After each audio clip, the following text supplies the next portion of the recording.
Yo. Alright, man, we coming back with another one.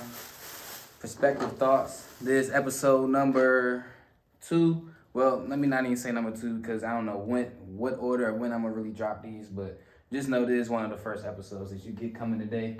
We'll be having a special guest coming on today. The one and only Mr. Timeless Motion himself. The Mac Man.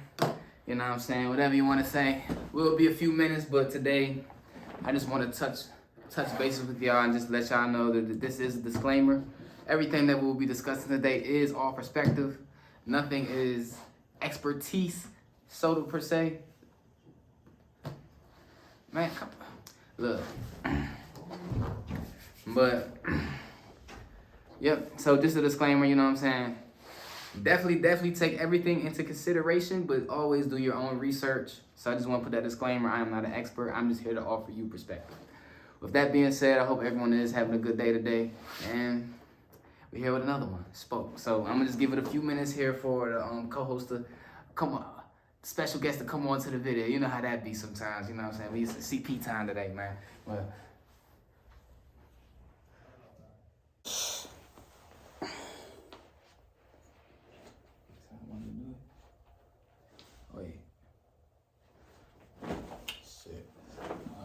Alright, you can kind of see me. let me see. We could put a little more. Wait. Oh, wow, that's a little bit better. Hopefully the phone don't fall, because that's going to be the end of the video right there. But, get the little, look, you're going to have to see the lamp right here. But, oh yeah. And we got it going on. We got the full light on them. That's just smooth, man. It's behind the scenes, a perspective thought. Hey, this part 2, part 3, I don't even know what part it is. You don't know when I'm gonna drop this one. Sure. But I do want to let y'all know that I do have a little series going on within the series. It's called Behind the Process, Creativity, Perspective, and Experience. So I do have a fellow artist right here, Mr. Timeless Motion himself, the Mac Man, Timeless Motion Boxing, you know what I'm saying? Come get that work in. Anything you need, man. But today we're just gonna be asking Mr. Timeless Motion himself a few questions, and then also just, you know, let him do his thing, carry some conversation as well, just let him give his perspective. But the first thing I wanted to ask you today was, like, you know, regarding boxing. I ain't gonna lie, I ain't really you know what I'm saying, I got my scuffles back in the day, but I ain't never trained with, you know, pro boxers all the time. So, like, how does it feel to be training with pro boxers, man? Like, just let me know a little something. Well, I will say, shout out to Almighty Gladiator. I just signed my first pro boxer as a sponsor. And honestly, it's a blessing, bro. Like, everything that I've been through, I swear it's just about timing and placement. And that's boxing altogether. Like, that's the name of boxing. You know what I'm saying? It's like where you are and what you're able to do with where you are. But imagine like boxing, but you're just always in the right position for some reason, and you just stumble into it. You trip, boom, you end up right behind the punch, so now you can counter with anything you want. Like, that's kind of what happened in the sense of my boxing pathway and career, because, bro, I ended up just happened to be a couple miles away from the guy that knocked out Mike Tyson, and that just happened to be in a place where all the kings of boxing give back. So you even have people like Jerry Page, who was an Olympic gold medalist, giving back. All of them work at rec centers, bro. So they work with the city. They work with inner city kids. And the thing is, like, when you go there, bro, it's such a sense of home that even if everybody took the gloves off, it would still have the same vibe. Like, you can just go in there and sit, you know what I'm saying, chill, talk to a world champion. And the thing is, he'll sit there and talk to you about real life. Not about being a world champion. He'll talk to you about what you doing in life, bro. Oh yeah, I remember when I was your age and I was, you know what I'm saying? He'll tell you about stories about life, bro. So honestly, yeah, like I said, growing up, boxing with pro boxers, coming up under James Buster Douglas, is a dream. Like, it's a dream come true, bro. I couldn't ask for anything better.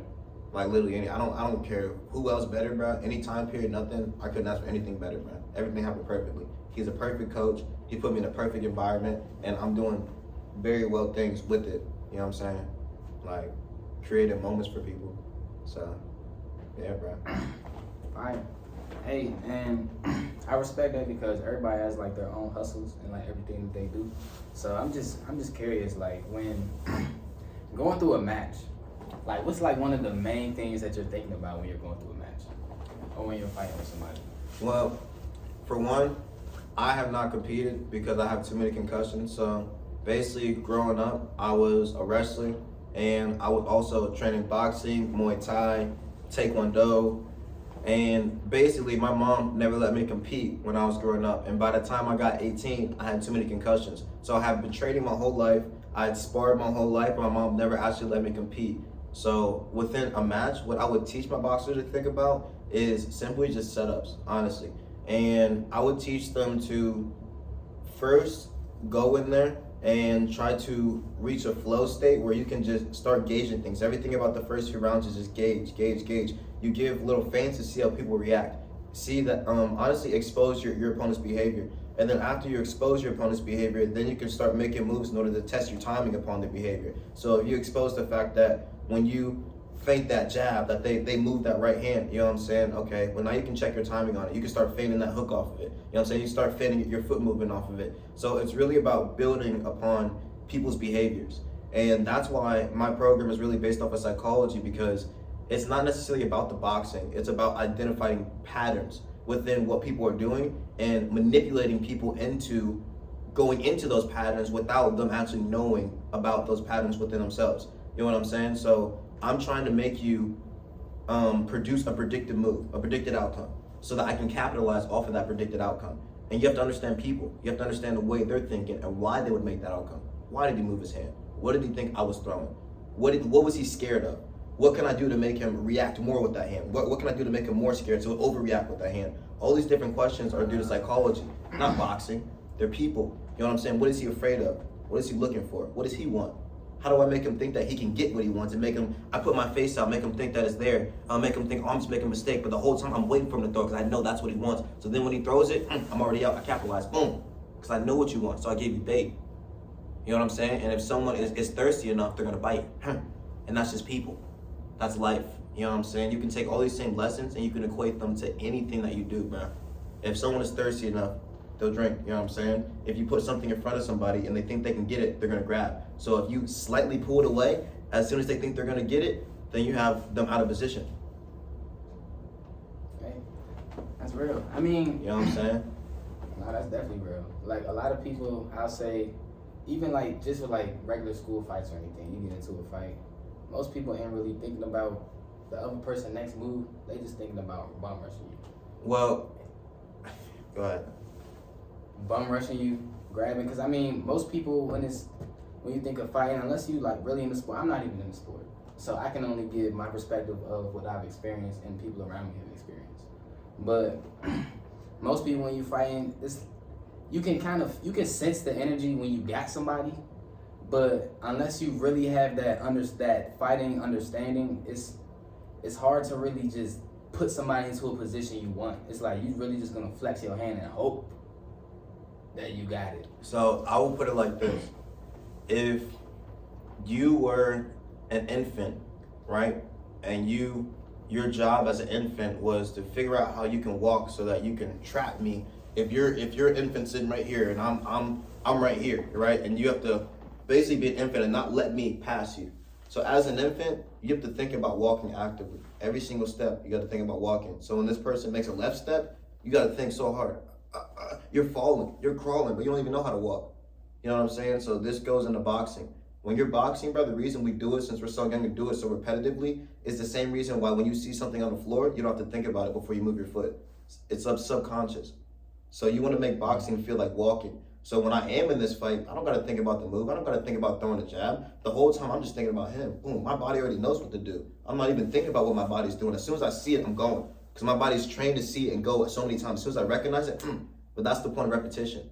Repetition is not necessarily just for muscle memory, but it's for recognition. So that when you see something, you can consistently know, okay, I see it, boom, I get it. I see it, I get it. It's a timing thing. You know what I'm saying? Just like when you see a red light, your brain doesn't even have to conceive it anymore. It's just automatically, boom, you see a red light, you don't got to think about it. You know, your brain automatically knows. So when I see an opening, I don't got to think about it. My brain already knows. You know what I'm saying? So then you can test it. So it's like, yeah, bro, it's all mind game. Hey. keep doing your thing with the boxing, man. You know what I'm saying? I'm gonna be on the look. I ain't no boxer, but I'm gonna be on this side with it. You know what I'm saying? But if it come down to something, I'm gonna have to do what I gotta do. But you know what I'm saying? That's all you. But definitely a good way of explaining that. And shout out to all the people that are boxing out there, because it does take a lot of hard work, and I respect that. You know what I'm saying? So definitely respect the hard work. I personally ran track in high school.